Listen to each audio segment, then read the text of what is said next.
All right, good afternoon, everybody. Good afternoon. I've got my very questionable lit up keyboard. It's cool, but it's not actually like mechanical keys.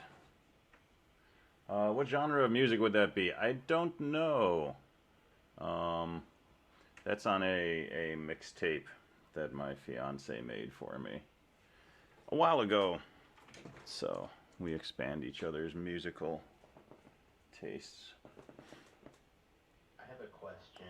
Go for it. A question about the homework. Mm-hmm. So, my question was about the goto coding. So, I really tried to figure out how this worked, and I read the manual, and I even set up a few experiments to figure out how this worked. I talked with some of the other classmates here about it. Okay. And so my experiment was that the example, we were trying to move the program counter to location hex 48. So remind me which question this was. Scroll down. I don't. It's one of the 43 to 48. Scroll down. Number 46. Okay. So the experiment I did was I tried putting a goto at the beginning of a script. Okay. All the way at location hex 0, and then picking really far places away in memory. So like at line 4000, I stuck a knob operation. Okay. I went to that knob operation. Okay. And I also did like 300, line 360, go to this knob location. I looked at the decode, and every time the 5 bytes that are supposed to be for the memory location, if you read the manual, it will give you half of where you're trying to go. So if you put in line 4000, it decoded to line 2000. Okay. Put in line 360, it decoded to 180. Okay, cool. And it says it's adding an offset, but it looks like it's just having it. So I'm confused here. So if you make a go to line 0, it codes up as 0. If you say go to line 8, it'll actually code up as a 4. If you say go to line 2000, it'll actually code it up as a 1000. Yes. So that's a cool observation, and let's take a look at the data sheet. Yeah, so and then I did that, but I was testing because it was I thought it was having it too. Mm-hmm. And I did odd numbers, and like really weird things started happening. Yeah. I did like OX23, and it like sent it to OX4, like just interesting. Sure. So that's another key observation. So you've been producing disassembly listings in your labs, right? And sometimes in your homeworks you've been making disassembly listings. Let's just go ahead and let's eyeball one of those. So let me bring up MP Lab here.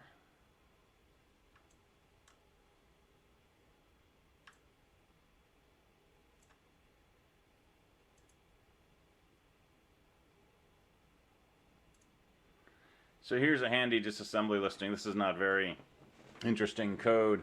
But remember, these first 4 hex digits, these are the addresses in memory where each of these instructions is stored. So our first instruction is at location 0 because it said origin 0.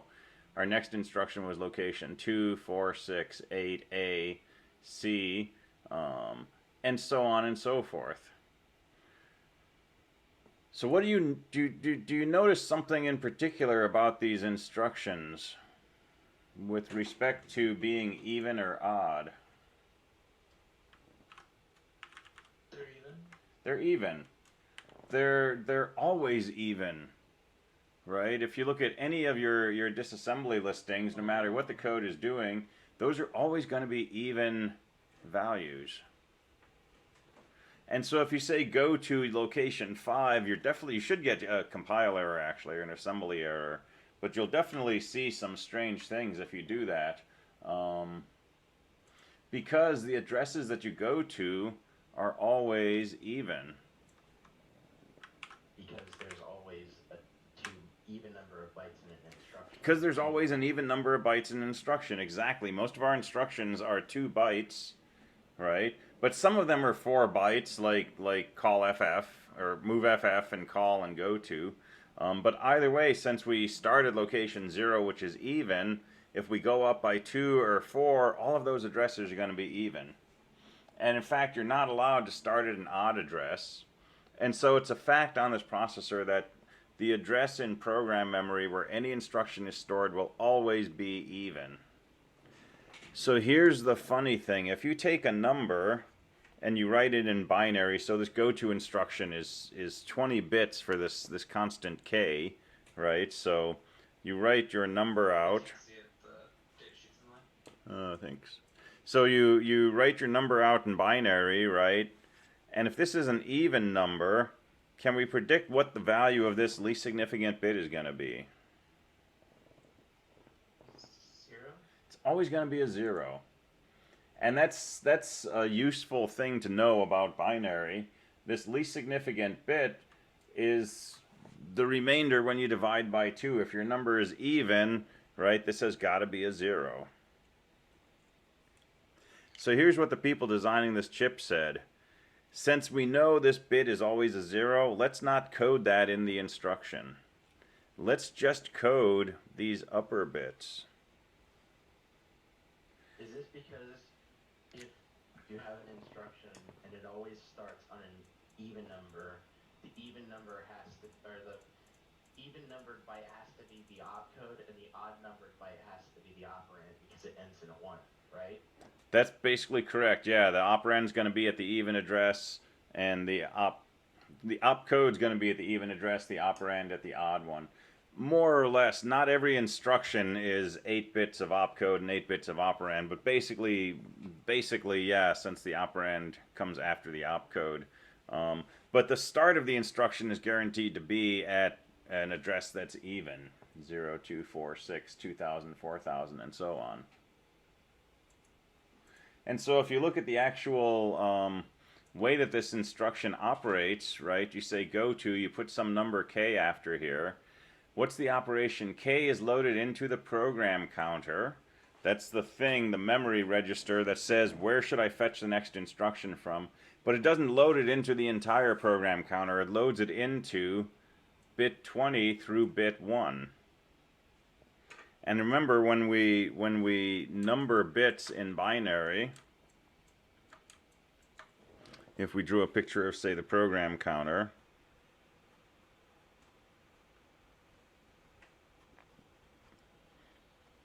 this would be bit 0, 1, 2, 3, and so on. And this would be 19 and 20. So the program counter is 21 bits, 2 million possible values. But the goto instruction only loads a value into this part of the program counter, and it always pops a 0 into here. So if I code my instruction to say go to 4, it will take the binary value of 4, which is 100, and load it into this part. Well, what's the actual program counter? 1000, that's an 8. That's why when I code up a goto with a 4, it actually goes to location 8. And the only reason for doing this is to save 1 bit. Right? Because by doing this, I can specify 21 bits of a destination address by only using 20 bits in my instruction coding. Because I always assume this least significant bit's going to be a 0.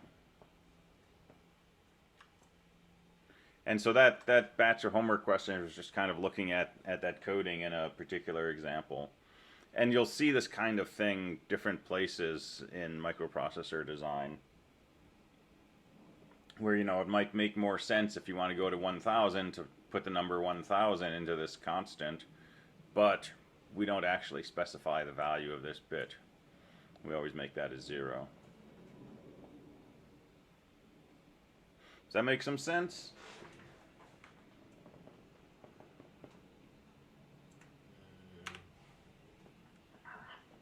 How is multiplied by 2 again?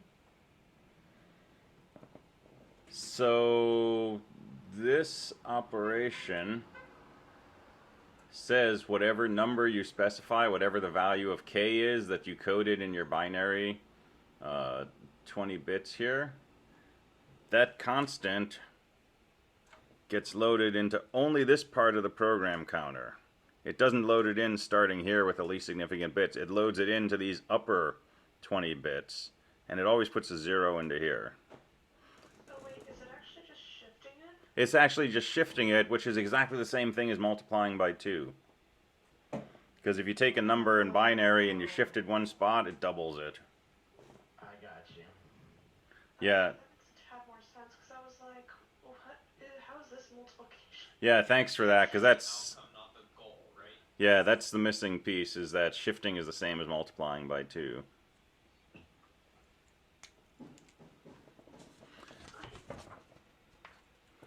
And that works because if you think of a binary number,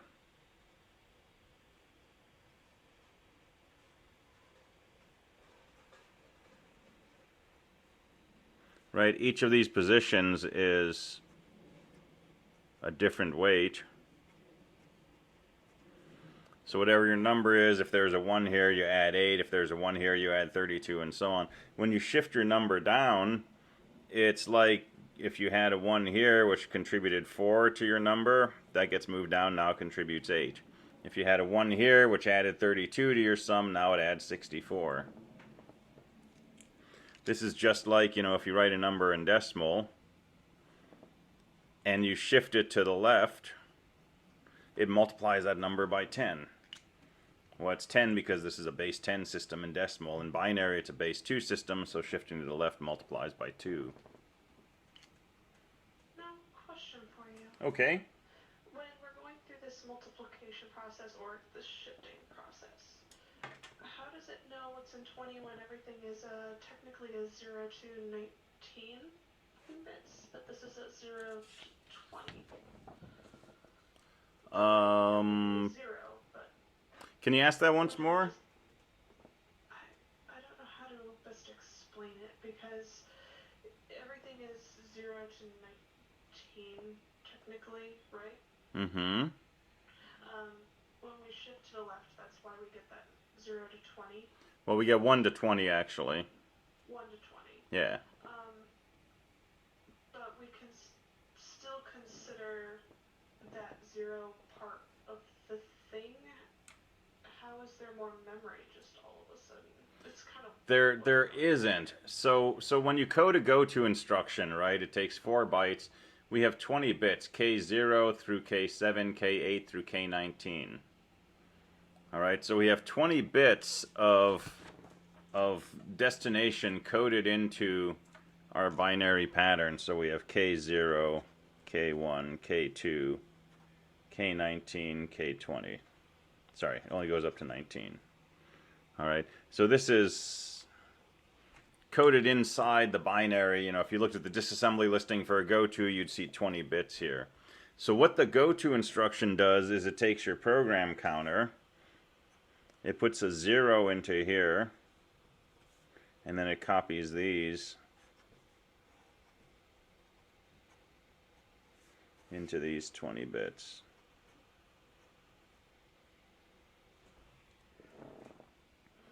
But the program counter is actually a 21-bit register.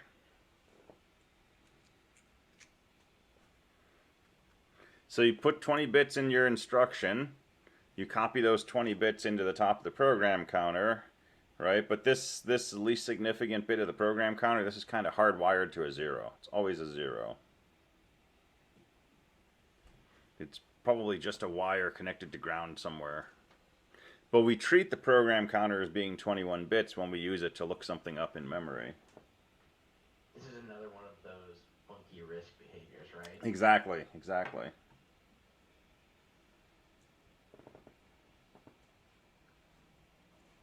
And it does kind of effectively get you an extra bit of memory from nowhere, but that bit's always a 0, so it's not really extra memory. For a second, I was assuming that there was some other memory mapped stuff that we weren't weren't seeing, because it said there was an entire 2 megabyte range. There is, but not on the processor we're using. But when Microchip was designing their processors, I think they decided it was most logical to assume that every processor had a 21-bit program counter, even if you could only access, 14 bits worth of instructions. They just kept this part uniform. I'm not sure exactly why, but it kind of makes sense to me in some way. So most of these addresses, right, they don't exist on our machine. And if you try to go to an address that doesn't exist, I don't know if it just, ignores the upper bits or if it throws an error. That would be a fun experiment to try. But it'll do something. Could you go in and modify your decode to do that? So if you, after you compile the assembly, can you go in and change this before it executes?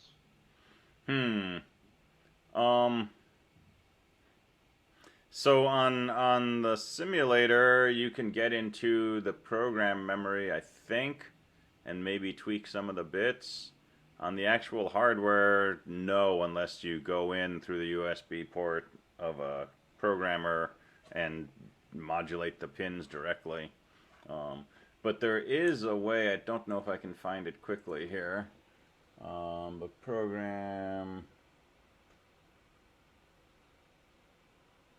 target memory views, program memory. So there's the program memory. And you can see right now it's not very interesting. It's got a bunch of no ops. Let's go ahead and build this.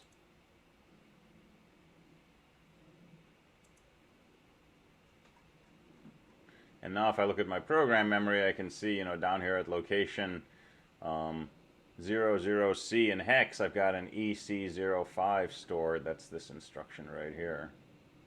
Now if I were to actually change this, it says memory access restricted. Darn. Yeah, but there may be some other way to do it. It says demo build required for editing, so there may be a way to specify some build parameter that lets you go ahead and tweak this directly. On the other hand, you can actually write code that will modify this program memory. And we may touch on that towards the end of the course, but it's in the data sheet. And it's a little bit of a tricky thing to do. You have to go through like a secret handshake and load certain values into certain locations to let the system know that you're serious about doing this. But if you do that, then you can take the contents of file registers and actually use those to modify the contents of program memory. So you can make things like self-modifying code. And that's when life gets really fun.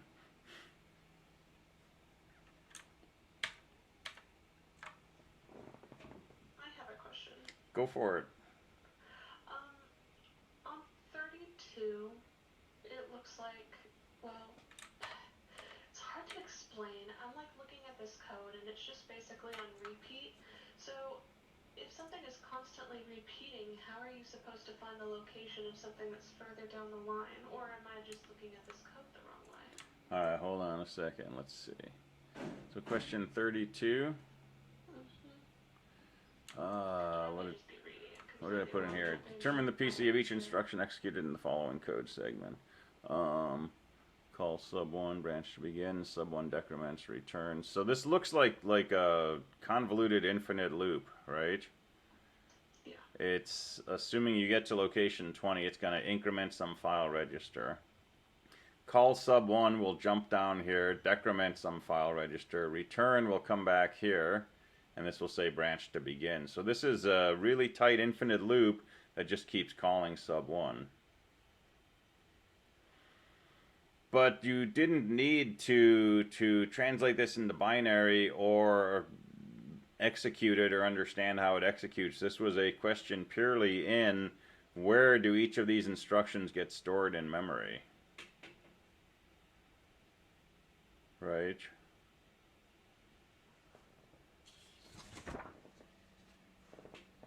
So let's look at how we do these kinds of questions.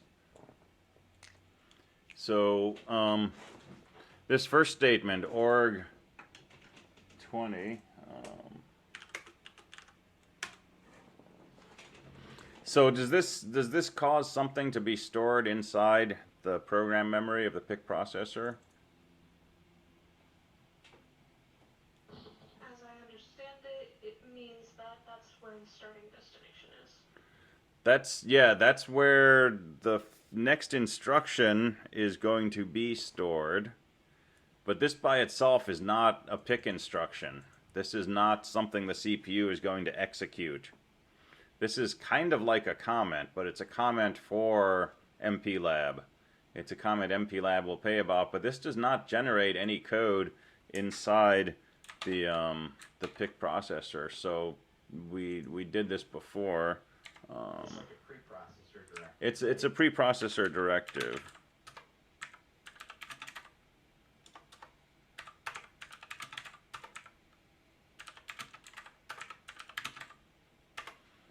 Right, I can have a bunch of origin statements, and those don't appear in here, right? They're in my source code listing, but there's nothing generated in memory, right? Remember these two columns over here, this is a location in program memory, this is a set of data that's stored at that location, and this origin statement doesn't cause anything to be stored. These defines don't cause anything to be stored. This config, radix, list, and comments, none of that stuff causes anything to be stored in memory. It's only executable instructions. In this case, the first executable instruction is INCF. So that's going to get stored in memory somewhere. Begin is a label. Labels don't get stored, right? This statement 34 that says loop, there's nothing stored in memory associated with that. So those are assembler directives.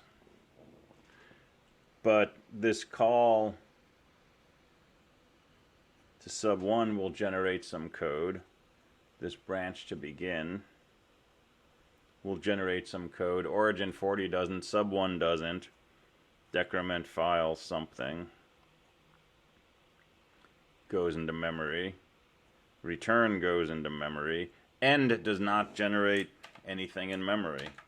Again, it's an assembler directive, so nothing gets stored. So since we say origin 20 up here, we know exactly where this increment instruction is going to be stored. It's going to be stored at location 20.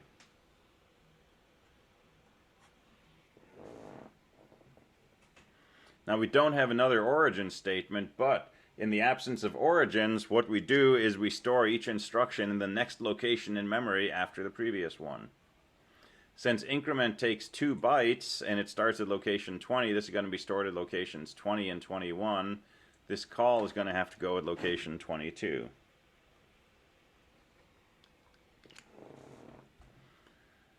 If you look at a call on the data sheet, it takes 4 bytes to store a call, so the call is going to be stored at locations 22, 23, 24, 25, so the branch is going to be at location 26. 26 takes 2 bytes, 26 and 27, so the decrement is going to go at location 28. Decrement takes 2 bytes, 28 and 29, so return is going to go at 2A. And so there's a memory map showing where each of these instructions is stored in program memory.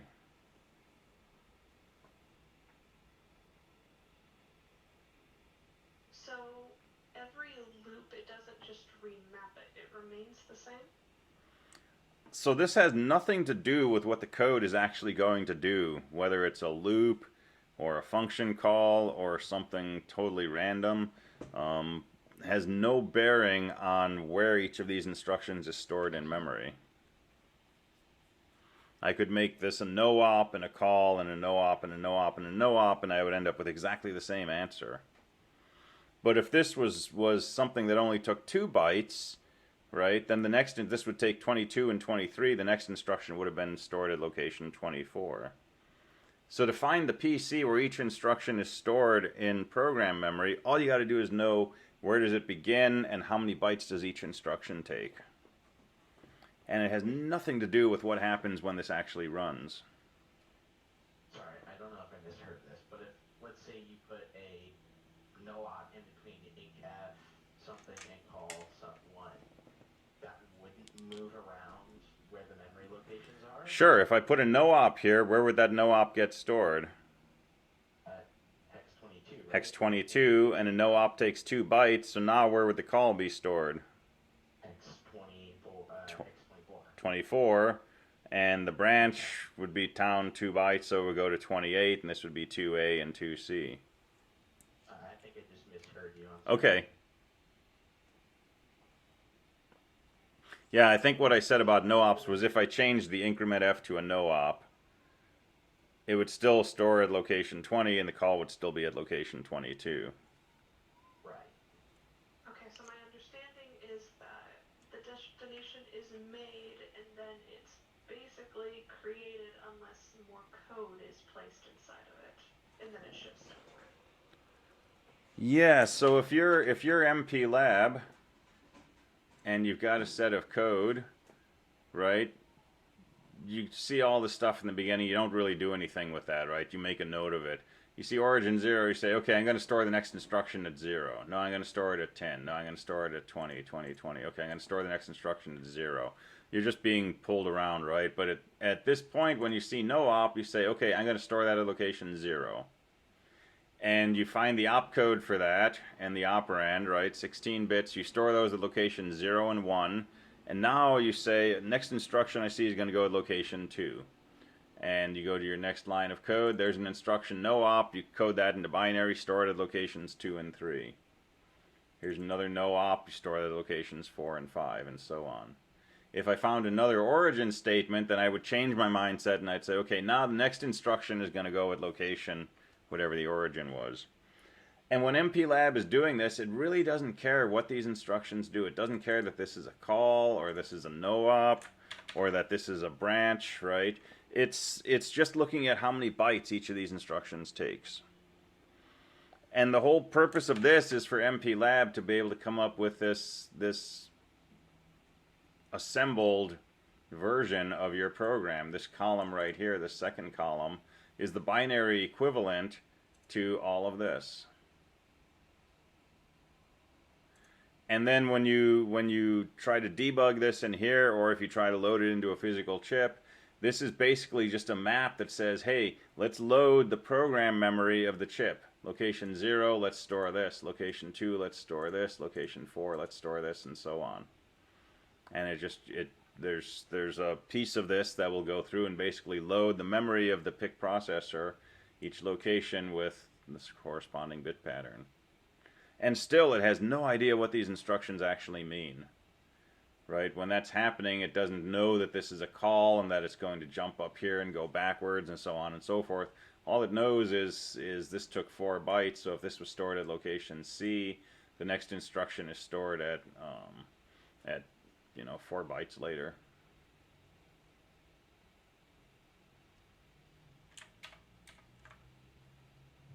Okay, and going back to what we talked about earlier with the least significant bit being 0 always. Mm-hmm. If we wanted to go to the first line, we would do like hex 10, right?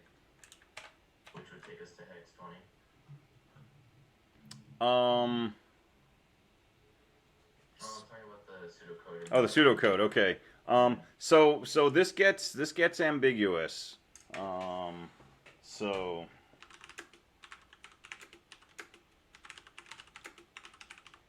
goto coding is sometimes fishy. Gotos, branches, calls, things like this. In the assembler, when we're writing assembly language code,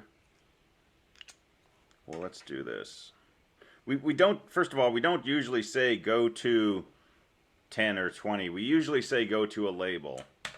But suppose we actually said something like, let's go to location 10. So let's say go to 10.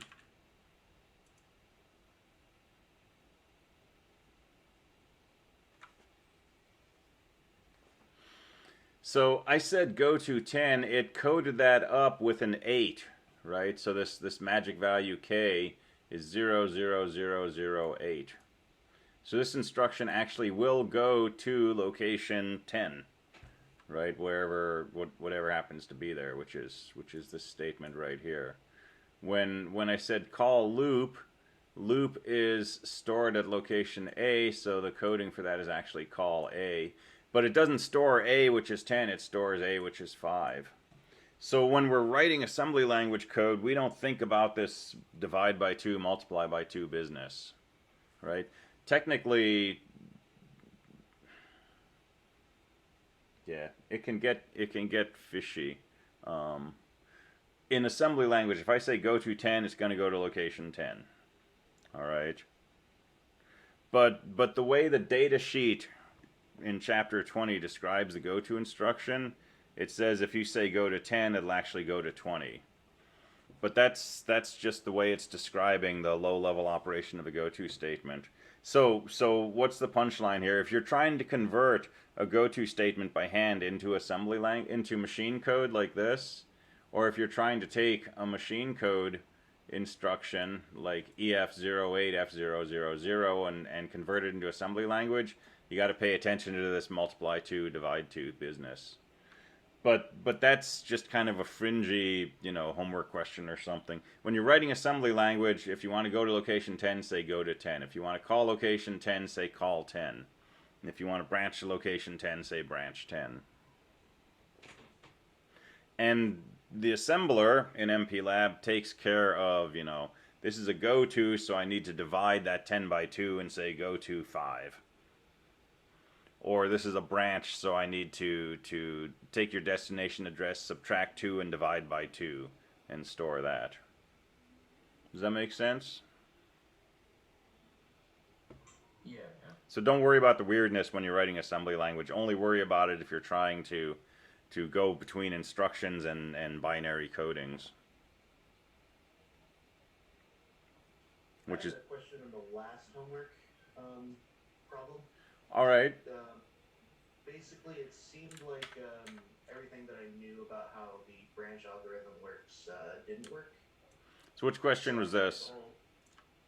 It's the one where you 48, I think. 48. Yeah, going explain branch loop 1 and branch loop 2. Mm-hmm.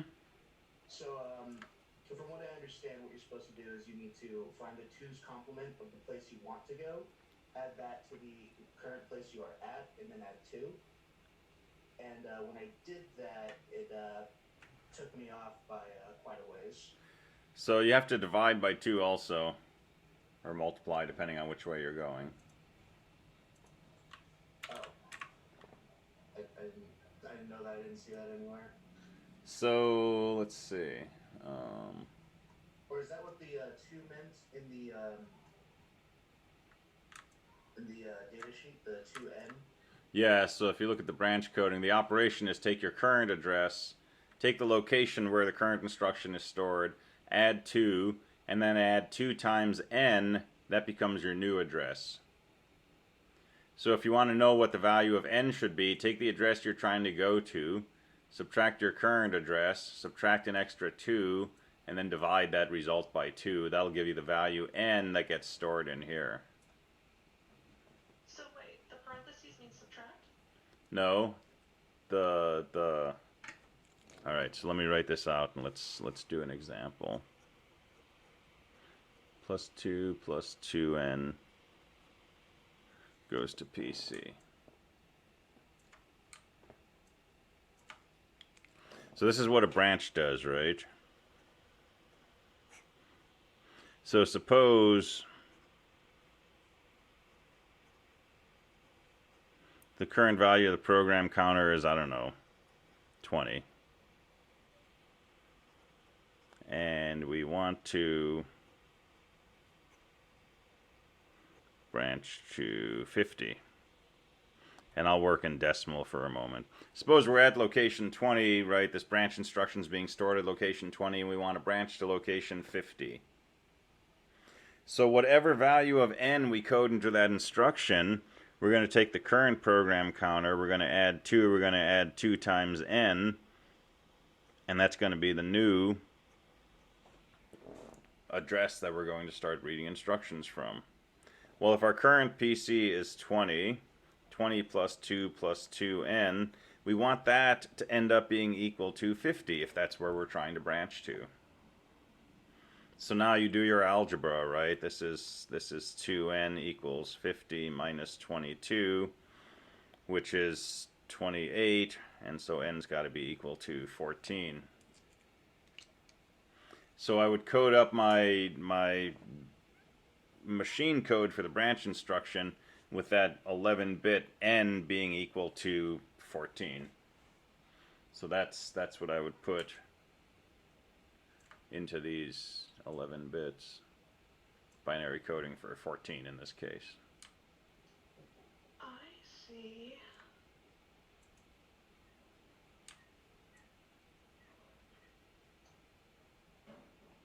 That answers my question, but it feels a little frustrating because I tried really hard with that 2's complement when I was trying to get 52 to go to 52. Okay.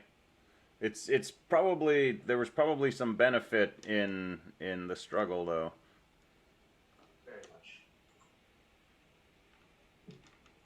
And you know, again, this is not something we usually do when we're writing assembly language. We have a tool in assembler that does all this for us. But you know, eventually you may wonder, why do we add 2 here? Right? And why do we multiply n by 2? Well, we do that because we know our address is always even. It's the same thing as goto.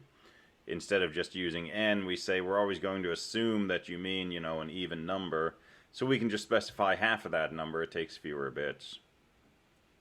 And every time you see that instruction on the decode, if you notice the last bit is a 1, it has to be negative because it's a signed number. Yeah, so this is a 2's complement number.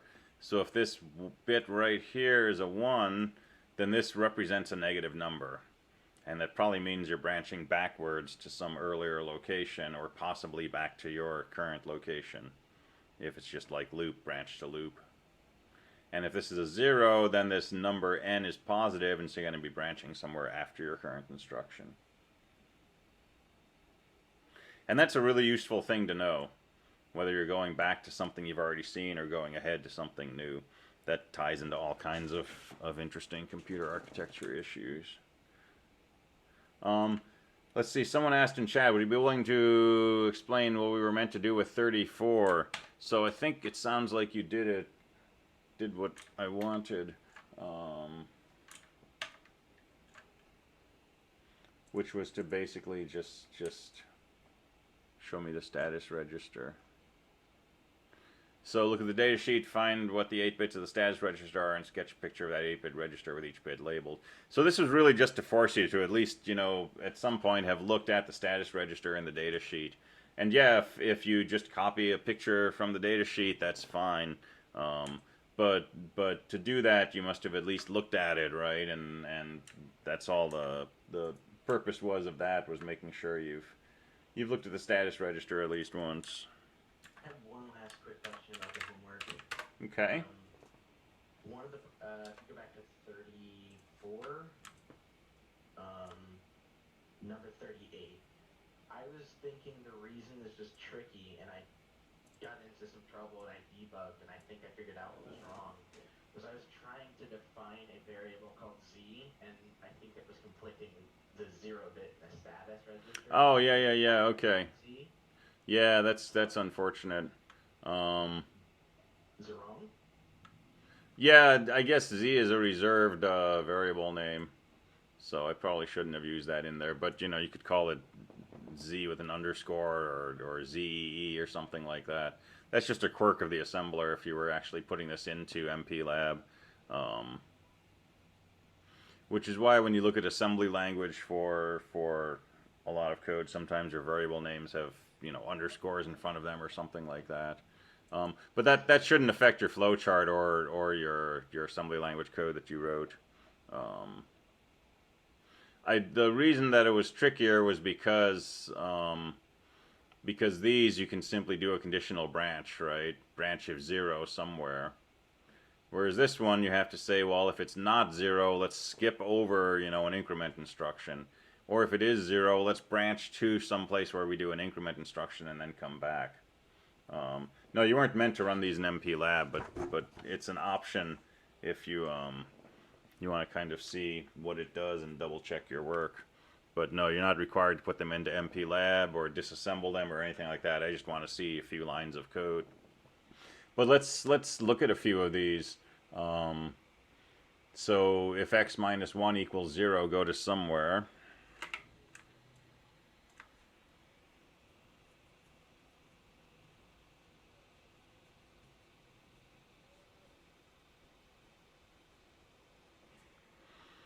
So, you know, that's a pretty simple.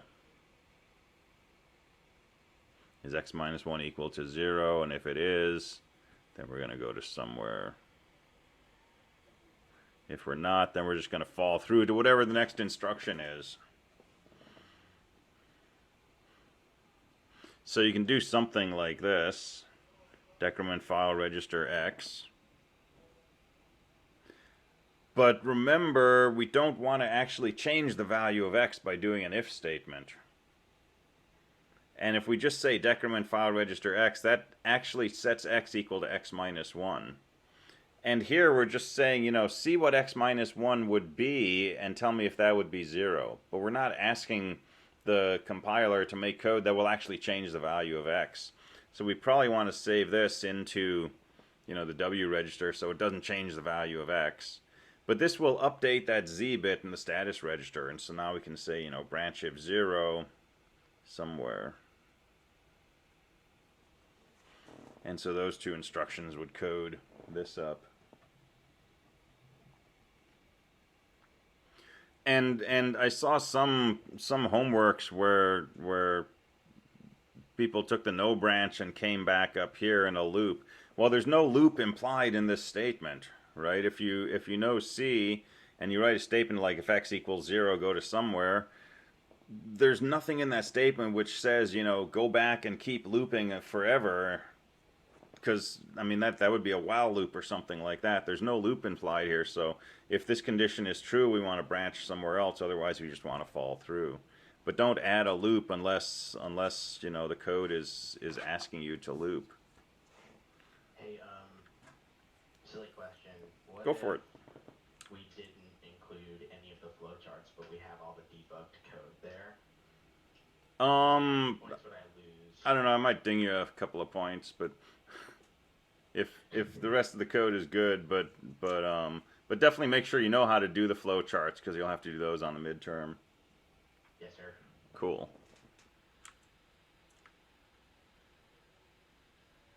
This is gonna be a ridiculous question, but how do I make, like, what do you advise doing so my, like, diamonds don't look so ridiculous? Like, do you write your words first and then diamond it, or do you diamond first and then write inside your diamond? You're asking me with diamonds that look like this, right? I don't know. I'm have a really hard time doing that myself. Sometimes I kind of like plan ahead. Like if I see a really long statement, I'll try to make a drawn out diamond. But I'm not very good at these. But you know, I don't know, get a pencil or something and trial and error. But my flowcharts are pretty sloppy.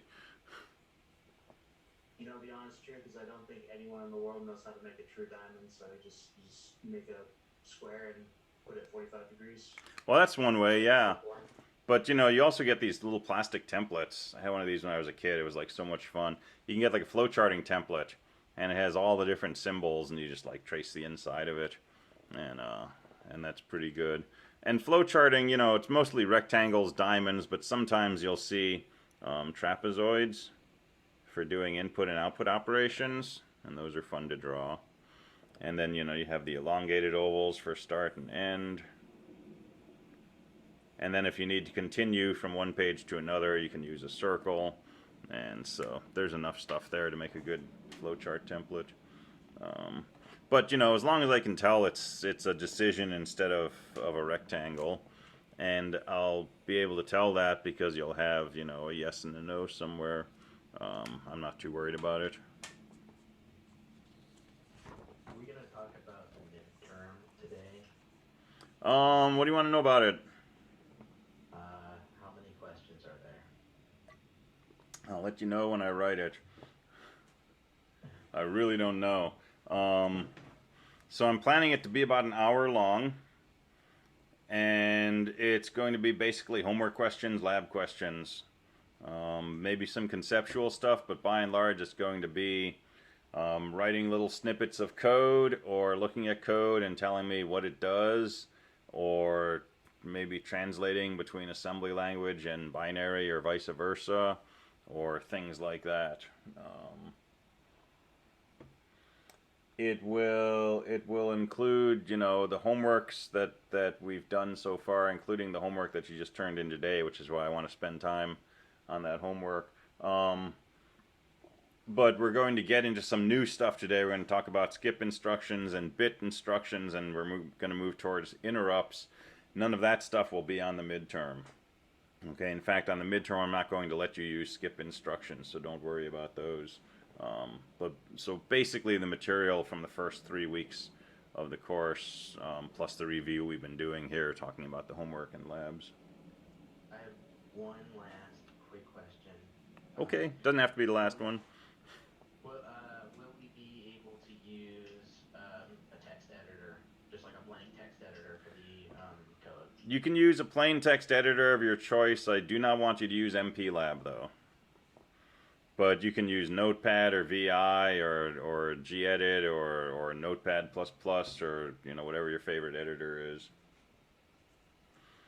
And it's going to be like the homework. Write stuff up and turn it into a PDF and upload that.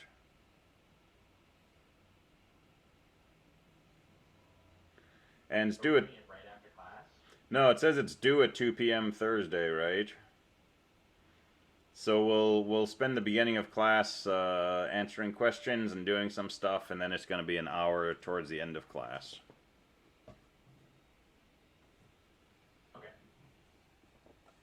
And yeah, the midterm is during class time. It's not, you know, whenever you want on Thursday. It's during class.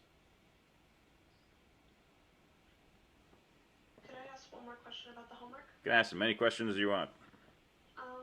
On number 10, I think I miscalculated what this was really asking me, so I went completely south on this. I have a feeling. So could you explain just like one or two of them, like OXFC0 and OXC0? Okay. So let's take a look at the data sheet quick guide. And there's a page down here towards the end that talks about memory access.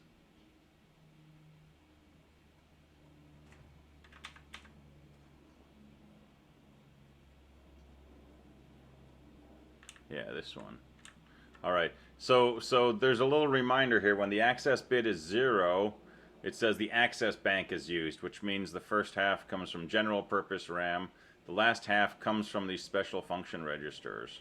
So if A is equal to 0, then you're using a memory location that's either up here, one of these first 80 hex locations, or down here, one of these special function registers. If the access bit is 1, then you just take the 8-bit value that's specified and you just use that. So if you say increment file register 80, with an access bit of 1, you're doing register 80. If you say increment file register 80, but the A bit is 0, you're actually doing F80. So let's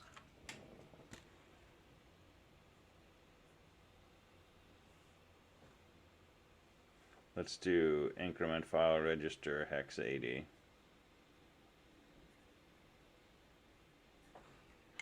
So if the access bit is 1, your operand is hex 80. If your access bit is 0, your operand is F80. And remember, the reason for this is that if you write your 8-bit number, if the access bit is 0, this bit gets replicated 4 more times. That's where your F comes from.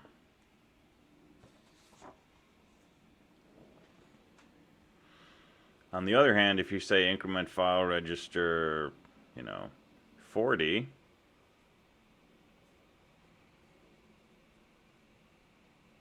Doesn't matter what your access bit is, your operand is always going to be hex 40. Why? Because hex 40 looks like this. And even if that access bit is a 0, it says take this most significant bit, replicate it 4 more times, so it's 040. That's just location 40. So this access bit... Say it, go ahead. Do I go ahead? Yeah, go ahead. You're saying incrementing, but it's saying clear. This was just an example. Oh, okay.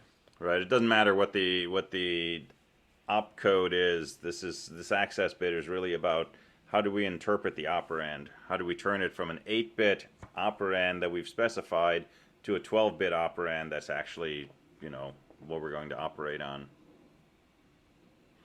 And so if the access bit is 0, the most significant bit of this operand is used to set the upper 4 bits of your 12-bit address. If the access bit is 1, you just take the operand verbatim and you just throw zeros on the left of it. So how does that help us with these questions? So what would be the access bit for a clearf instruction? So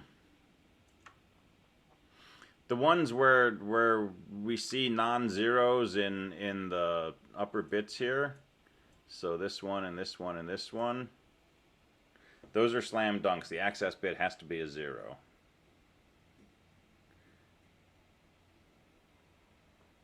Right, because that's the only way that we can extend that 8th bit to give us 4 ones to get this F out over here. So these 3, the access bit has got to be 0. All these other ones, you can make the access bit 1.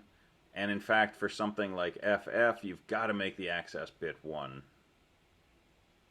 Because if I say clear file register FF, but the access bit is a 0, that's going to clear FFF. If I say clear file register C0, and I make the access bit a 0, that's going to clear FC0. Yeah, I had this completely backwards. Okay. Well, if you're consistent, then that's good. Because it's arbitrary whether a 1 means this or it means that, right? That's just, you know, someone flipped a coin maybe. But if you understand conceptually, like, you know, what the 2 cases are and how they work, that's the main thing.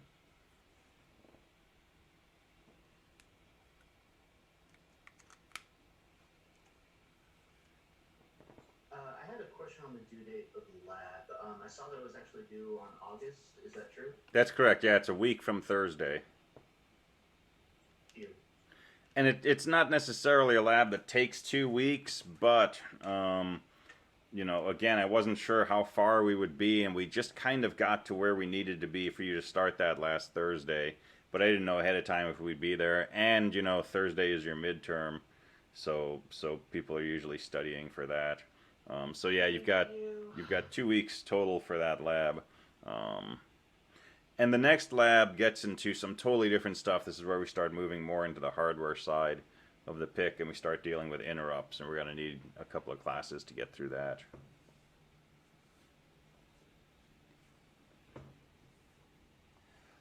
All right, cool. Go ahead and do an attendance ping. Let me know that you're here.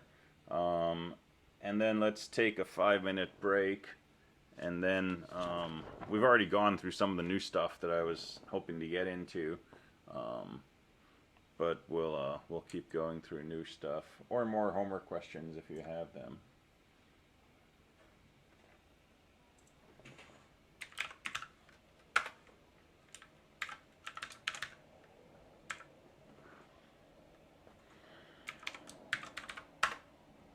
All right, so we'll be back in 5 minutes.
Welcome back.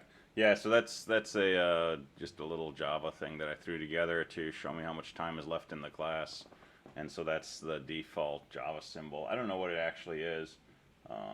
It's like a weird little triangle with a red nose, and it's usually waving or something.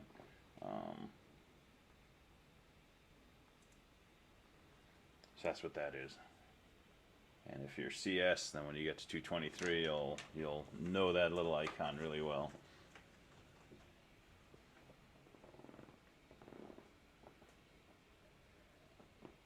If you want to play with Linux, by the way, it's really easy to do if you use VirtualBox. And you can install a full-blown Linux system on top of Windows. And I think it works a whole lot better than the built-in subsystem under Windows for Debian. And there's some There's videos. supposed to be an update soon for WSL2 that'll allow fully compatible GUI apps. Cool. So Nice.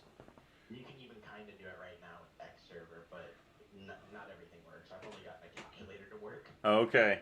Yeah, if you get an X server up, then you're in business, but you kind of have to put it up yourself.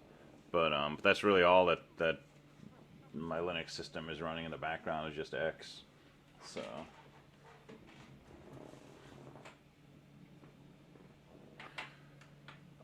Let's see. Oh, actually, so you're right. Yeah, if you did 223 in Eclipse, you don't get to see that little symbol usually. No, it might be there in the corner. Yeah, go back and retry some of your Eclipse code, because I'll bet it's there. All right, any other homework questions?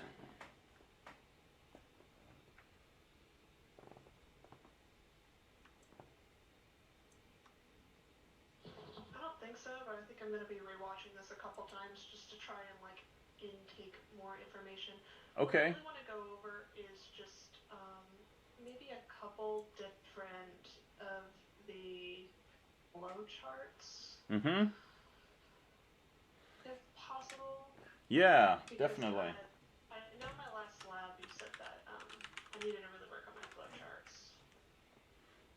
Well, I didn't say you needed to really work on them. I said let's talk about them, I think. Because I could tell what you were doing with them.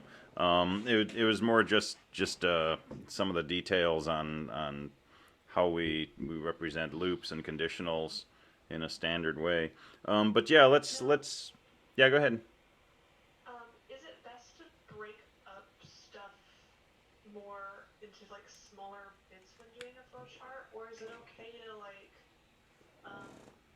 if the process takes 3 steps, does that want to be like in one thing, or do you want to see that in the flowchart, like this different kind of process? So there's 2 questions here, and the first one's easier to answer, which is, how many rectangles should we have? So if you're doing, a bunch of things, you can put them all in one rectangle. That's okay. Sometimes, if you're doing this stuff and then that stuff and then this other stuff, you might have, a separate rectangle for each one, even if each rectangle contained, multiple things that were happening in there. So you can sort of break it up logically, but that's not too big of a concern.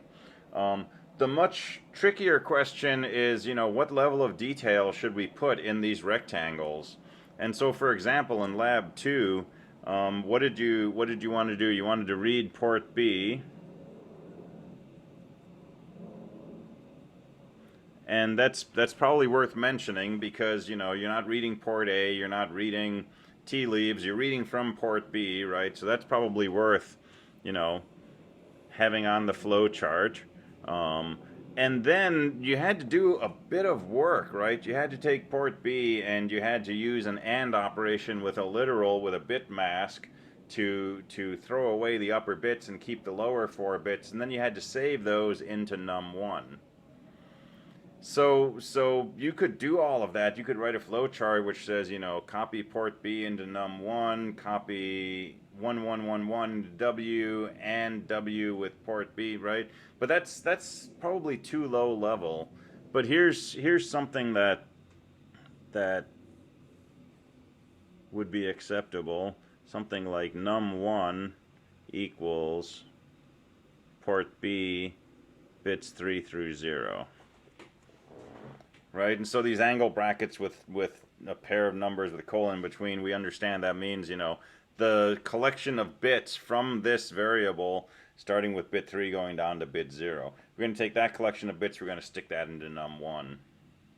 And then num2, you had to do even more work. You had to take port B, you had to mask it, you know, with 4 1s and 4 0s, and then you had to rotate it, you know, 4 times to move things over and then put that into num2.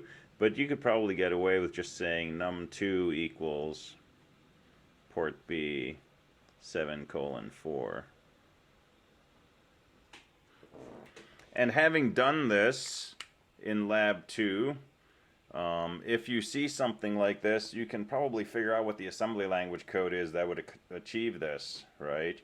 And we're not trying to write our assembly language in here, we're trying to sort of capture the high-level behaviors. So we're going to read port B, and I might not even need this here, right? Because this sort of tells me that I'm reading port B, so maybe that's kind of optional. And then, you know, sum equals num1 plus num2. And then port A gets set equal to sum. Or maybe, you know, if you want to be technical about it, it's actually bits 4 through 0 of port A gets set equal to sum. And then go back up to the top. And there's some initial, you know, initialization that takes place. So I might say, you know, initialize the IO subsystem, or initialize ADCON1, tris A, and tris B. Or something, you know, set up tris B so that all of port B is an input. Set up tris A so port A is an output. Something like that.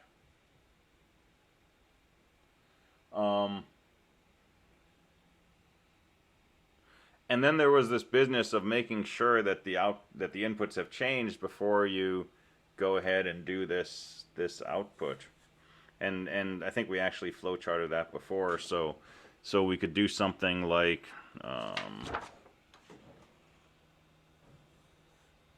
start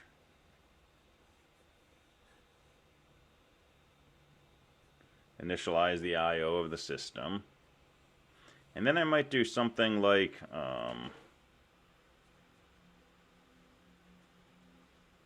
maybe last B equals 0.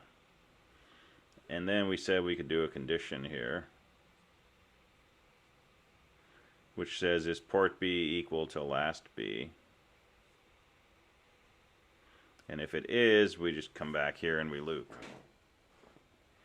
So we wait and we wait and we wait until the values coming in on port B are different from what we remembered. And at that point, we know, hey, something has changed. So now we say last B equals port B. So that we'll remember the current value for next time we come into this loop. And then we can go ahead and we can break this up into num1 and num2, add them together, put that into port A, and then come back up here. Right up to here.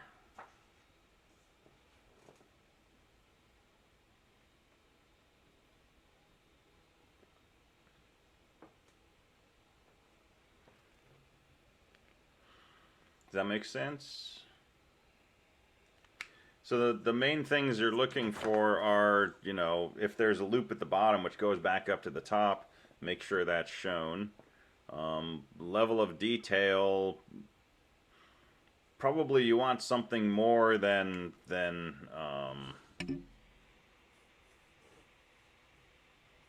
get two numbers, add them,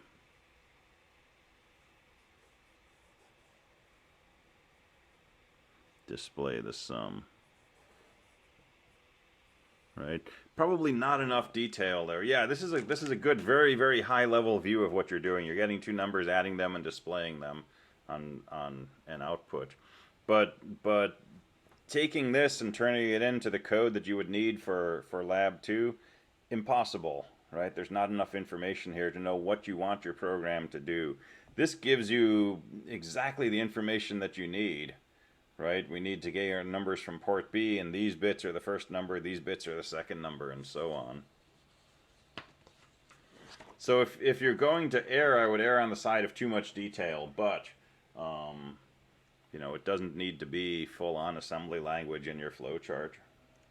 So, without cutting too much into our time to talk about new stuff, Yeah.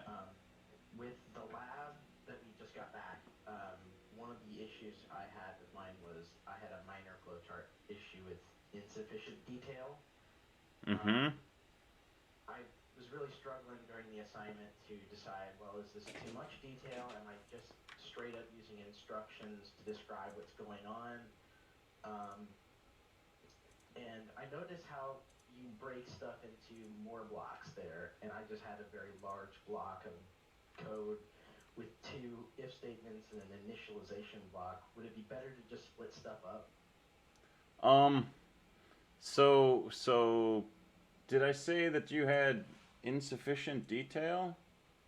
Yes.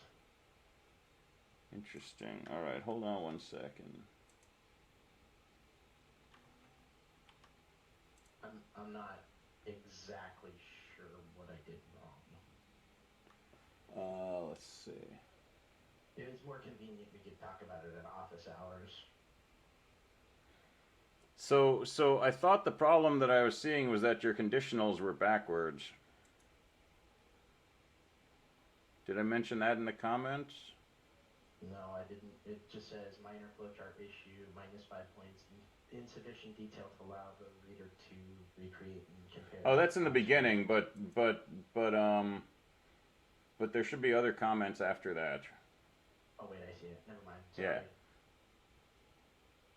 Yeah, so I think the conditions were backwards, and also the conditions were exactly the same in both of your diamonds.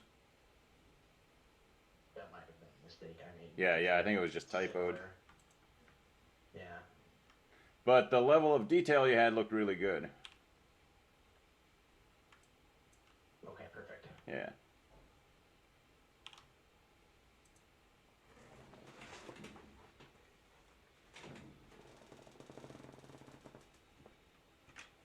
All right, and struggling with the branching stuff still. Can you expand on what it is about branching that you're struggling with?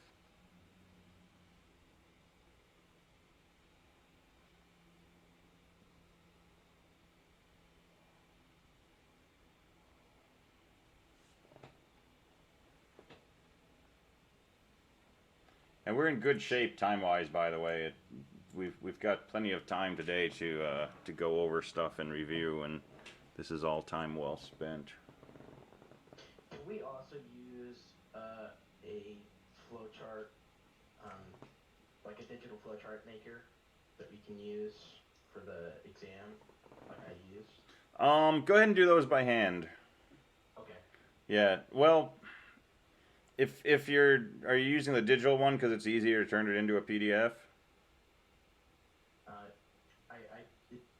It exports to an image, and I just copy it.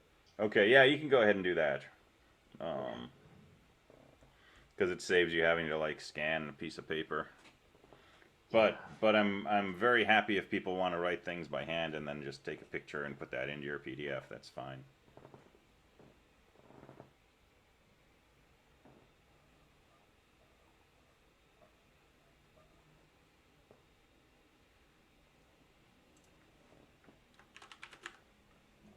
All right, let me talk a little about Lab 2, which you already got back with comments.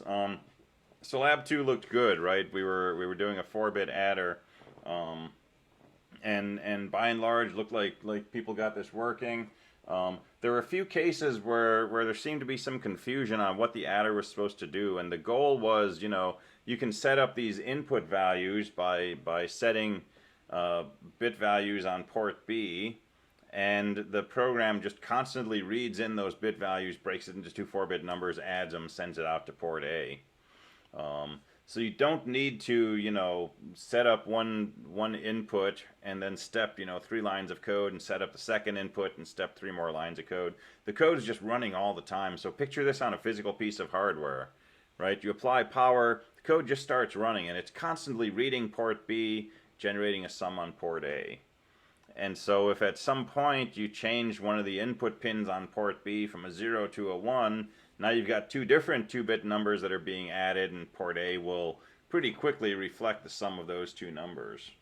All right, so it's just constantly running like that. So the main issue I saw in some cases that concerned me was this business of, is there enough detail for somebody else to reproduce your work, right? And so I dinged you for that with a message saying, you know, insufficient detail to allow the reader to recreate the procedure and compare observations. So you're building a piece of code that adds two 2-bit numbers. Two 4-bit numbers produces a 5-bit sum. The procedure is you know, so you write the code, you put it into MPLab, and again, you don't have to say, you know, well, first I clicked on this, and then I clicked on that, right? You can assume the person knows how to use MPLab. But what did you do to test your code? And in most cases, you know, people said something like, you know, I tested my code and it worked great. All right, so someone else gets your lab report and they want to reproduce your work. And what should they do? They should test the code and see if it works great. Well, what the heck does that mean, right? How do you test it, and what does it mean that it works great? That's got to be spelled out.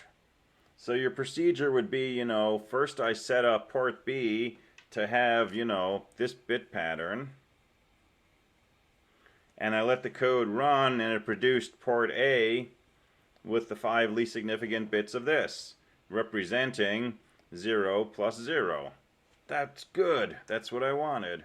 Then I changed port B to look like this, representing a request to add two numbers, 1 plus 1. And when I looked at port A, it had this value, which is the number 2. 2 equals 1 plus 1. Good. That worked too. Then I went ahead and I set port B to this, representing add the numbers 5 and 8. And that should give me the number 13. And when I looked at port A, here's what I saw, and that's the number 13, right? So this is what you're doing with your code. You're testing it, right? That's got to be spelled out in detail in your lab, because your goal is somebody else takes your lab report and says, this person claims this code will add two numbers. Well, how did they validate that? Well, okay, so first they said port B equal to this, and they ran the code, and port A turned into that. And now they can do the same thing. They can set up port B by using the stimulus tab, and they can run the code in the debugger, and they can look at port A by setting up a watch in the list of variables, and they can see if it turned out to be equal to 13. Right? That's all stuff that's got to be in your lab report. All right? So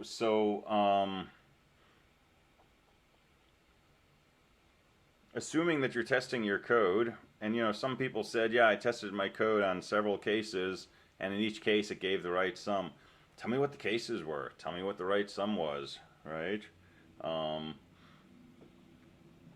And you can support this with screenshots, but if you do, you know, 5 test cases, you don't need screenshots for all of them. But you know, you could maybe put in a screenshot showing where you set up the stimulus inputs, right? And how did you set up your stimulus? Did you set them to toggle, and then, you know, toggle them to change them between 1s and 0s? Did you make a pair of stimuli for each bit, one to set it high, one to set it low? Did you change your stimulus from test to set it high or low? What did you do, right? That all goes in your procedure, right? And then what you observe, that goes in your observations. So I you know, put this on port B, and I stepped through the code, and eventually port A turned into, you know, 00001101, which is the number 13, which is 8 plus 5, right? That's an observation. And the observations support, you know, the testing that you describe in the procedure. So that was the main thing that we keep going after. Let's see, I've noticed watch points only seem to work for some functions like port B. How can I set a watch in something I define like sum or whatever? So in your, that's a really good question. So you can set up a watch right, and put an address into here, like 0x80, 0x81, but it doesn't generally understand your names. Like if you have sum defined to be 0x80, it doesn't let you put sum in here and treat that like 0x80. So it kind of forces you to actually use the file register address in here. And, you know, I just kind of like put a post-it note on there or something that says, you know, this is sum, this is count, and so on and so forth. All right, so that was the big deduction for people was not having enough detail, and we already talked about expectations for lab 3, right, which is a full test plan showing exactly how you're going to tell that your traffic light worked, and then a step-by-step description of, you know, not the nitty-gritty click here, click there, drag down and select this option, right, but, you know, first I set port A to this to represent a car on the west, and then I step the code and this, you know, output changed from a 0 to a 1, indicating a yellow light. And then I stepped the code, and after the delay loop, it changed this output to represent a red light, and this other one changed to be green. And throw in a screenshot, you know, on maybe 1 or 2 of those, and then just describe the other test cases that you do. So make sure you have enough detail so somebody else can reproduce your results and verify your observations. The other deduction some people got was not waiting to see if the inputs changed before changing the output, and that's just that loop business in the beginning where you keep track of the last value of your port and loop around until it changes.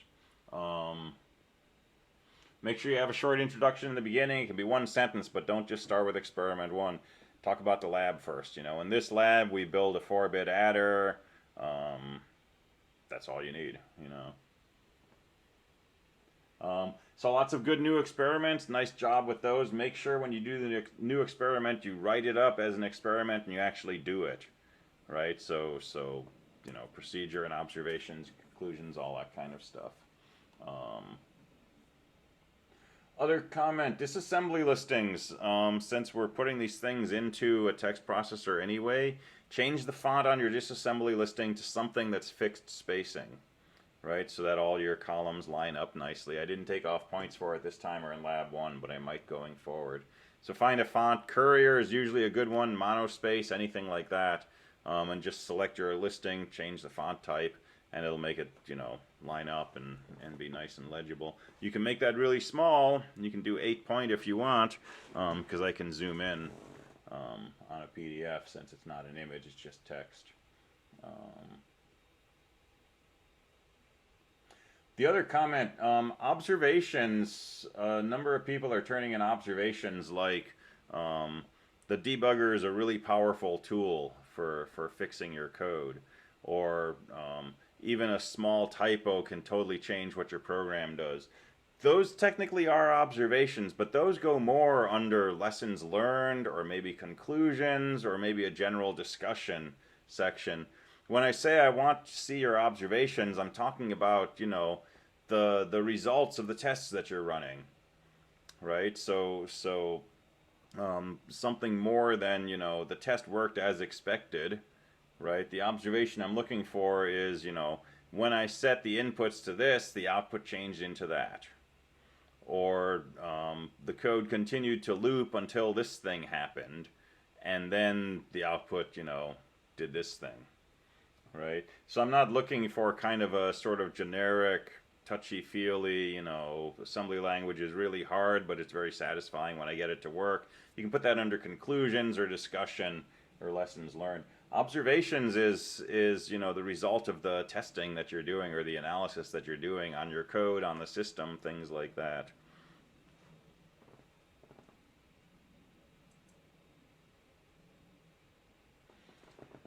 All right. Any other questions on the lab or on labs in general?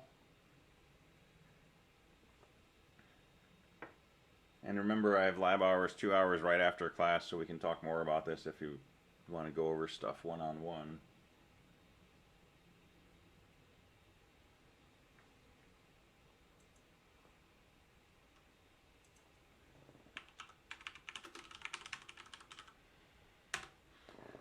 All right, well, we already talked about coding goto instructions. That was one of the things I wanted to touch on today. So we already talked about this business of taking that 20-bit K value and shifting it left one spot and using that for the destination address. The other comment I want to make is that goto is one of a few instructions that's weird. It takes 4 bytes instead of 2. And there's calls, which take 2 bytes. There's gotos, which takes 2 bytes, because, you know, they specify this 20-bit target. There's also movff, and a lot of people have already discovered this, but movff is the one instruction that takes 2 operands. And we can specify 2 file registers, and this just says copy the contents of this first file register into this other file register. So, you know, if I wanted to copy port A to port B, I could say movff port A, comma port B, and it would take that first one and copy it to the second one. And that's a fun instruction to have. It takes a little longer. It takes 2 clock cycles instead of 1, and it takes twice as much memory. But, you know, it does the same thing as, you know, move that first register into W and then move W into the second register. But it does it without disturbing the W register. So if you want to copy file to file, movff is a good instruction to know. So it's not just syntactical sugar; it actually is its own separate command. It's its own separate command. Yeah, it's a assembly language, machine language instruction that gets coded with 24 bits of file information. Right. So these 12 bits are the file register you want to copy from. These 12 bits are the file register you're copying to. There's no access bit funniness. There's no destination bit. It's just, you know, an opcode that's reserved for this one instruction.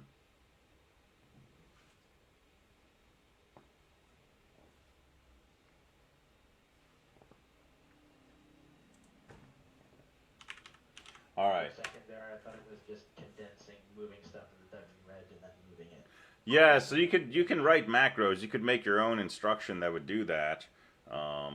But yeah, this is a genuine bona fide instruction that does not disturb the W register. It also does not disturb any of the status bits, right? So it really just moves from one spot in data memory to another.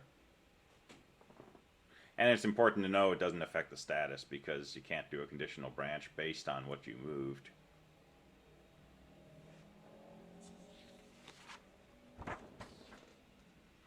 All right, so let's talk about skip instructions. So I've said already that we weren't going to use skip instructions in the beginning of the course, and I asked you not to use them on the homework, and it looks like nobody did, which is good.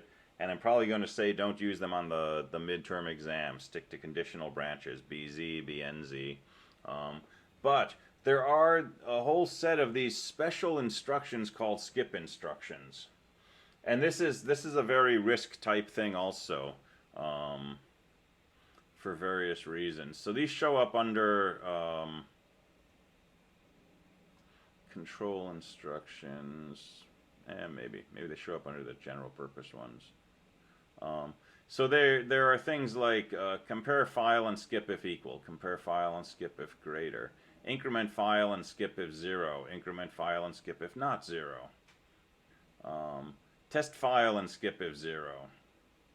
So a skip instruction is a way to code a conditional without having to use a goto or a conditional branch. And the general scheme is, you know, when we're executing code, we go line by line. And unless we have a branch or a goto, right, we just keep executing the next instruction. And remember, we talked about pipelines the other day, and I said as soon as you do a branch or a goto or a call, your pipeline gets emptied out, and you take a performance hit, which is why a lot of these things take, you know, extra cycles. And on a machine where your pipeline is, you know, not just 2 stages long, but maybe 13 stages long, having to clear that out is a big performance loss. So it's really useful if when you write your assembly language code, you can do it in a way where you're always executing successive instructions, where you don't suddenly jump somewhere else. And so one way to achieve this is to use a skip instruction. And these skips are always conditional, but here's the idea. suppose we are executing this instruction. Normally, after this instruction finishes, we'd execute this one next. If this instruction is some kind of conditional skip, and the condition turns out to be true, it skips this next instruction. Instead of going from here and executing this next instruction, it will skip over that and execute the instruction after it. So it's a very particular type of conditional branch. When you have a conditional skip, it basically says under some condition, jump over that next instruction. Jump down to the one that comes after that. Everybody clear on the mechanics of what gets executed? We got to talk about the conditions still. But if you're executing this and this decides to do a skip, it means basically just ignore the next instruction. Go on to the one after that. So it's kind of like, you know, do this little tiny jump. Is this, is the primary reason for doing this to save on speed? Yeah, it's a big performance saver. And it has to do with pipelining. And so on the pick, it doesn't make a whole lot of difference because our pipeline is really small. But it lets you continue fetching instructions, and if you fetch 10 instructions ahead, right, by skipping this one, well, you know, this instruction was still pre-fetched, and we can still execute it pretty quickly. Whereas a random goto, if we said, you know, if some condition is true, go to over here, right, now we've got a pipeline flush. And that kills your speed. All right. Something more important than like a modern processor. Yeah, yeah. And definitely in a risky kind of one. Because the risk machines always have like big pipelines. So the nature of this condition that says, you know, I may or may not want to skip the next instruction, that's the whole business of looking at these different skip instructions. But the basic mechanic is, you know, if the condition says you should skip, then we just jump down one extra instruction. Typically that means we'll skip 2 bytes, but you know, if this was a call or a movff or something that took 4 bytes, we would skip all 4 bytes and we would go down to the next instruction.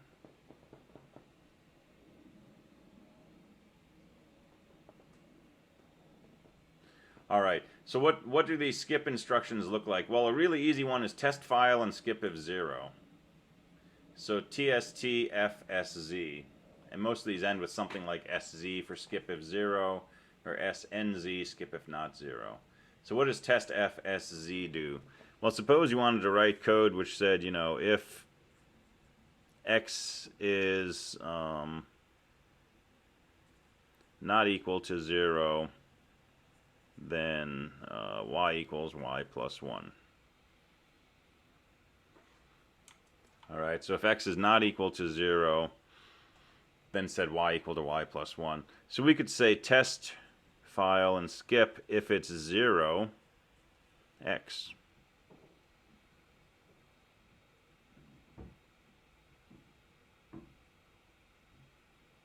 Let's see, I might have this backwards. Yeah, let's forget that one. Okay, let's do if x is equal to 0, then y equals y plus 1.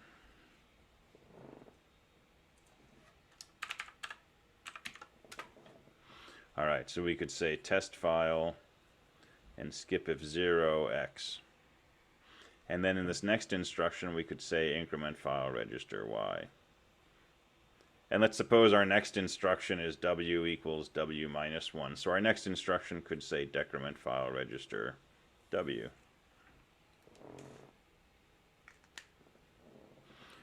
Alright, so test file and skip if 0x. Look at the value of x, see if it's equal to 0, and if it is, skip the next instruction.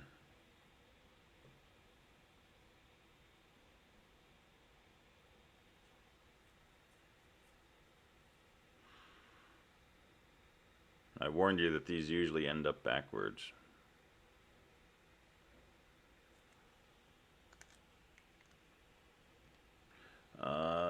see.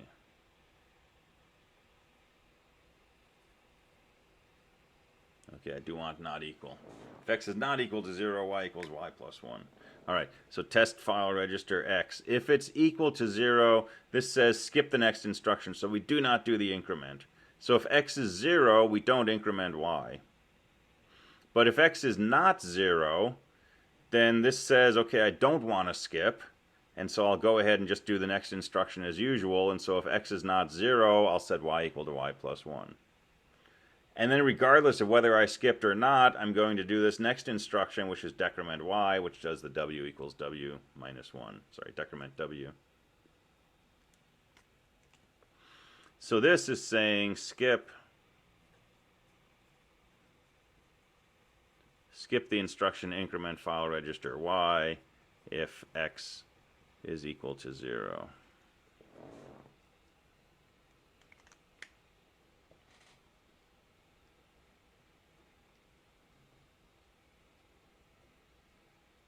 So if x is 0, we don't do this.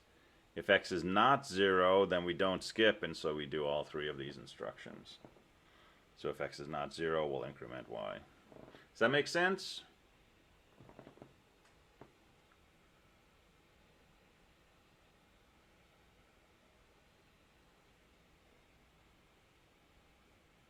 Yes.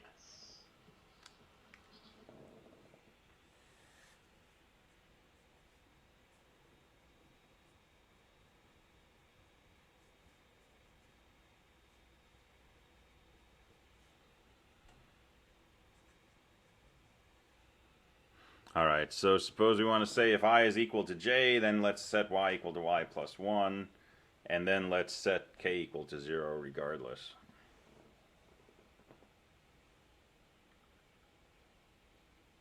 All right, so there are some compare instructions.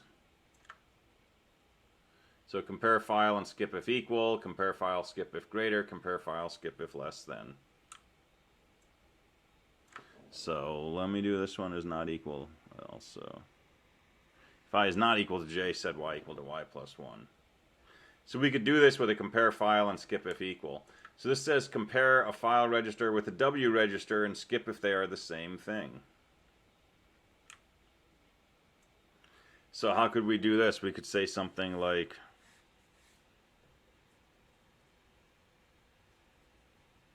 move I into the w register, compare file register and skip if equal j.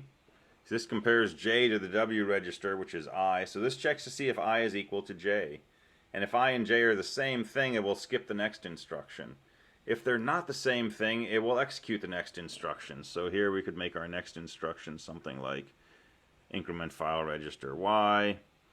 And then the following instruction could just be clear file register k.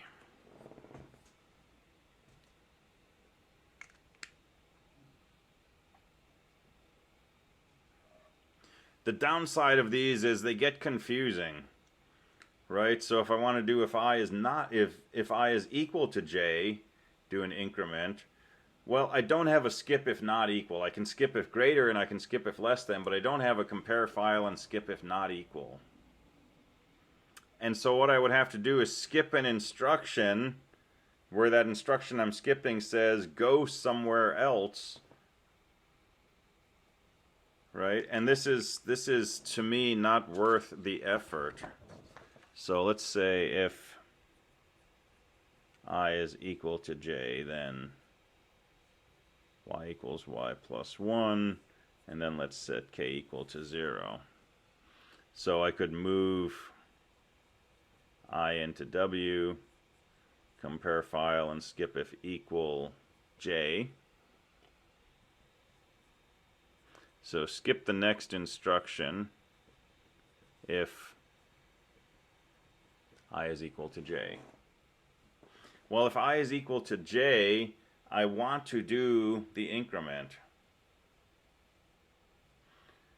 So I don't want to put an increment instruction here because I'll be skipping it exactly when I want to execute it. So my next instruction might be something like, branch label 2. And then I could say increment file register y, and then down here would be label 2, and then I could go ahead and say clear file register K.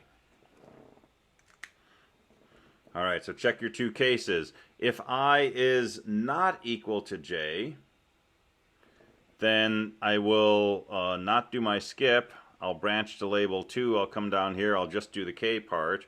I won't have done the y equals y plus 1. And if I is not equal to j, that's the correct behavior. If I is equal to j, then since j and I match, I'll skip the next instruction, which means I'll skip this branch, and I'll come down here and I'll do this increment. So if I is equal to j, I will do the y equals y plus 1, which is correct, and then I come down and I do the k equals 0, which is also correct. But this is horribly confusing to me, and apparently to most people, because like I say, most students will not get this correct. And if you do this with conditional branches, right, move file register I into W, subtract W from file register J, move the result into W. If they're not the same, jump to a label where we, skip over that increment. Otherwise, increment file register Y. Here's label 3 and clear file register K.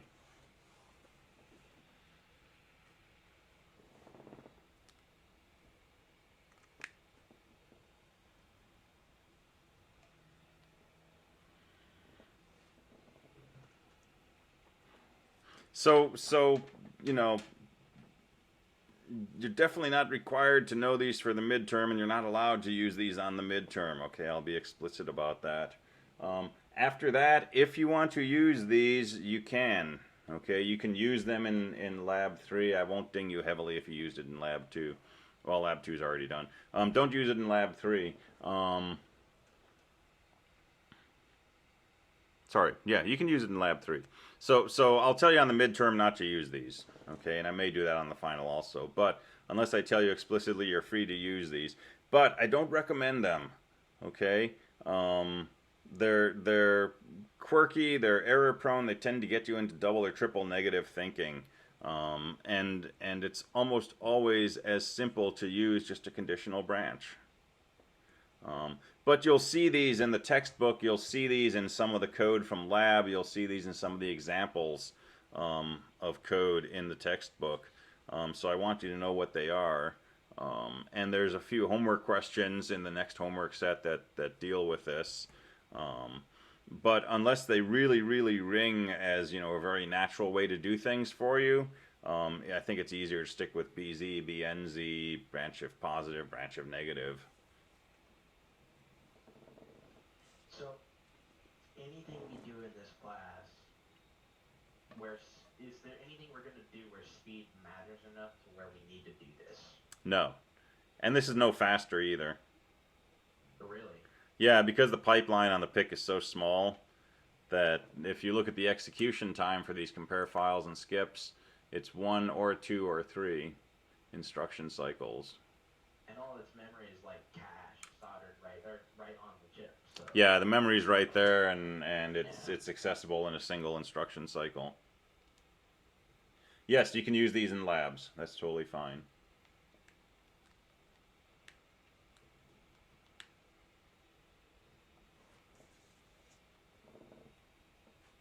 So some other skip instructions that are useful. Decrement file and skip if 0, increment file and skip if 0, or skip if not 0. And if you want to make a countdown loop, this can be pretty easy.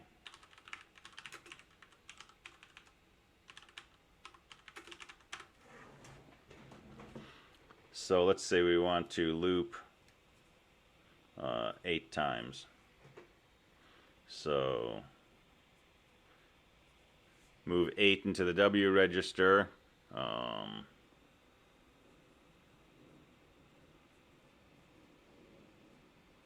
Move the W register into some variable like counter.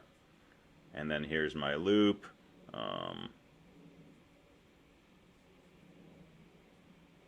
Decrement file and skip if 0 counter. branch to loop.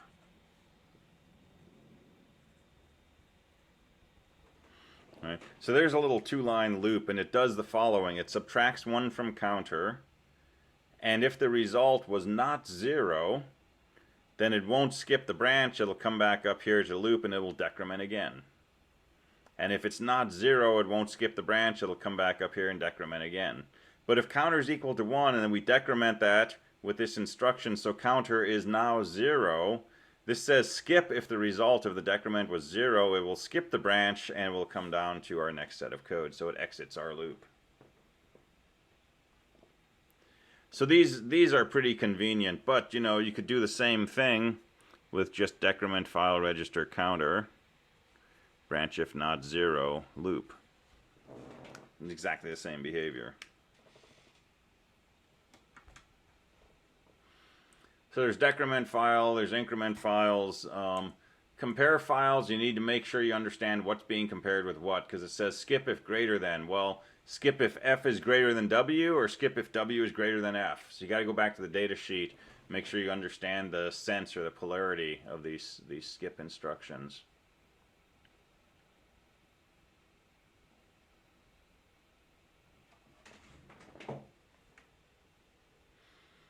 All right. Questions on skips?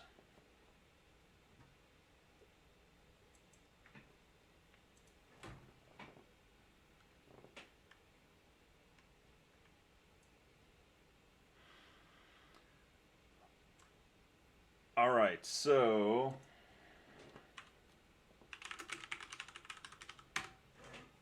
new class of instructions. So the so-called bit-oriented file register operations. So there's these 5 instructions down here. Bit clear, bit set, bit toggle, and then 2 bit test instructions. And these are going to be really useful when we start doing interrupt code, which will start on Thursday.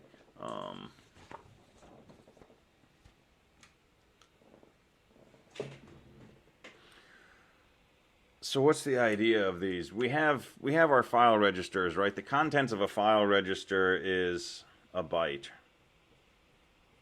And we number our bytes. Least significant bit is on the right, and most significant bit is on the left. So we have 8 bits. And sometimes what you want to do is you want to set or clear a particular bit inside a file register. In other words, you might have a file register and you want to force this bit 4 to be a 1, or you want to force it to be a 0. And so we have a set of instructions for doing that. We can say bit set or bit clear, or we can say bit toggle, which says if that bit's a 1, change it to a 0, and vice versa. And so you might say something like, you know, bit set file flag, comma 2. Okay, so a flag has an 8-bit value like this, and let's number our bits. Bit set file flag, comma 2 forces this bit to be a 1. Let me move this out of the way. All right, there's flag is an 8-bit number. Bit set file flag, comma 2 forces this bit to be a 1. If I say bit clear file flag, comma 6, that forces this bit to be a 0.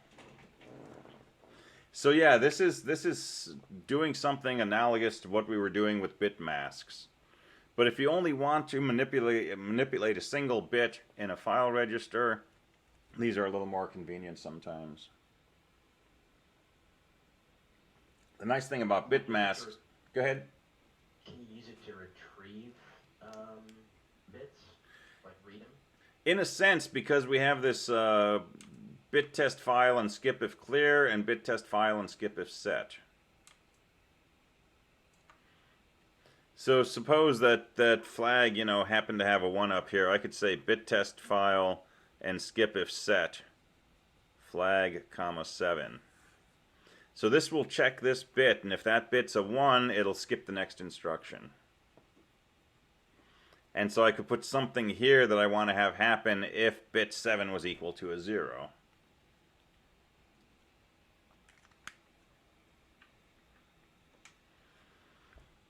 Now with bit masks, we can do things like say, let's keep these 4 bits, let's set all 4 of these bits to 0.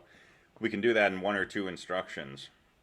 We could also do it by saying, bit clear bits 4, bit clear 5, bit clear 6, bit clear 7.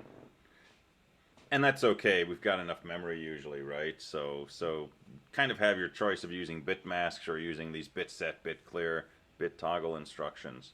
But when we start dealing with interrupts, that's going to be the first large-scale system where we want to deal with individual bits inside file registers a lot, right? Now we could do this, with tris A and tris B. Let's say that we wanted to use bit 0 of port A to be an output pin.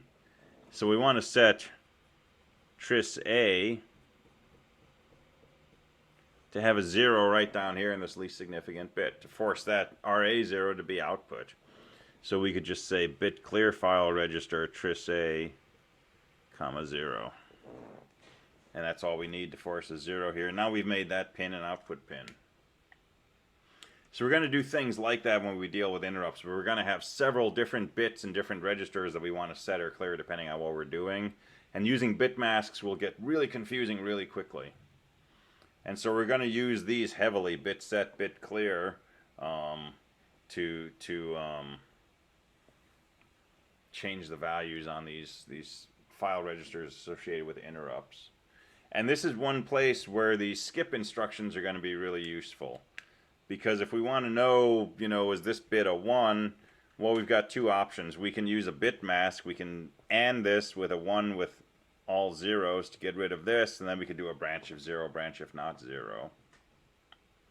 But it may actually be easier to say, bit test 7 of this register flag, and either skip the next instruction if that bit we tested is set, if it's a 1, or if it's clear, meaning it's a 0. So we have a pair of bit test skips, skip if clear, skip if set.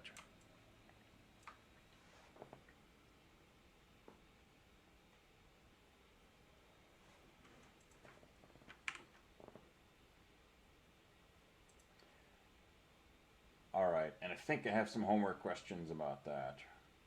Again, the homework questions that you're starting on today, those are not going to be on the midterm. So the midterm is like up through lab 2 and homework 3.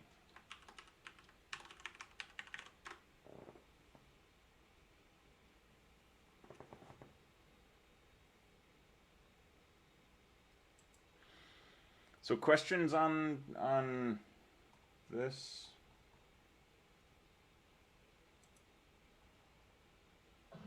Not at the moment, but I'm definitely gonna have to rewatch this a couple times. Okay.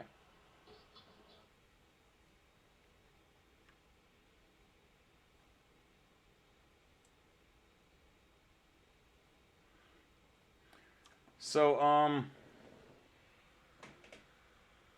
let's see, question on the midterm, or most of the questions going to be heavy on a particular subject.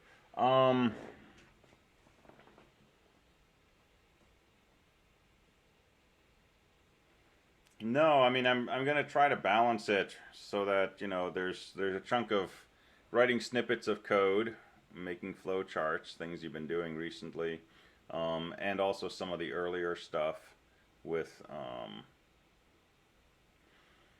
coding instructions in binary. Also some looking at, a set of instructions and telling me what it does.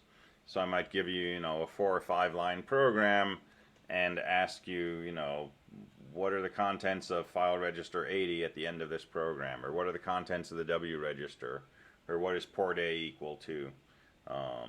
Or I might ask you to, write some code to set up the I/O subsystem so that we can read from these pins and write to those pins. And so set up, ADCON 1 and tris A, tris B accordingly.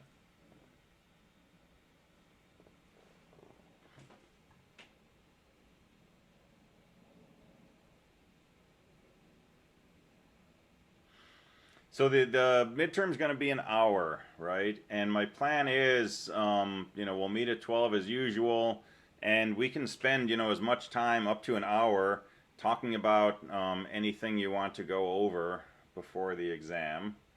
And then, once there's no more questions, we'll go ahead and we'll start the midterm, and we'll have an hour for it. and then if there's, you know, if we start the exam at 12:15, we'll go till 1:15. We'll have a little bit of time afterwards. We'll do some lecture on new material. If we spend 45 minutes talking about questions in the beginning, right, we'll start the exam at 12:50. We'll go till 1:50. I'm not going to lecture for 10 minutes. So we'll kind of play it by ear, but, you know, if you have questions right now, bring them to lab, right? I'll switch to my office in a few minutes, bring them to lab, and we can talk about them there. But we can definitely talk in the beginning of class on Thursday. And then if there's no more questions, we'll just go ahead and start the exam at that point, and it'll be due an hour after we start. I have a question about, so does the 1 hour include the time it'll take to upload pictures of our flowcharts and everything? Yeah, so if we start at 12:15, I need everything turned in by 1:15. So if you have difficulties with you know, loading pictures into a document or turning things into PDFs or something like that, come by lab hours right now and let's look at what you're doing and see if there's a way to streamline it. Because ideally that's not going to be a big chunk of time, right? But I may be able to help you with some ideas on how to make that process more efficient. And you can upload your lab as you go, right? So if you just finished, you know, question 3 and you've, you know, got the first 3 questions done in your lab, you can go ahead and write that out to a PDF and upload it and then keep going. You can upload multiple times. But yeah, so an hour for the whole thing. Yeah, I'll definitely speak my lab hours today. Okay, cool. So hit me with one more attendance ping. I think somebody was out for the earlier one, but hit me a ping. Let me know that you're here now.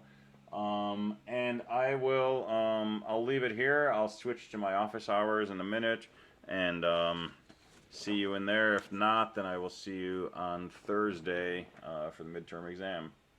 And have a great day and a great day tomorrow. You too. All right, thanks. Thank you. Thank you.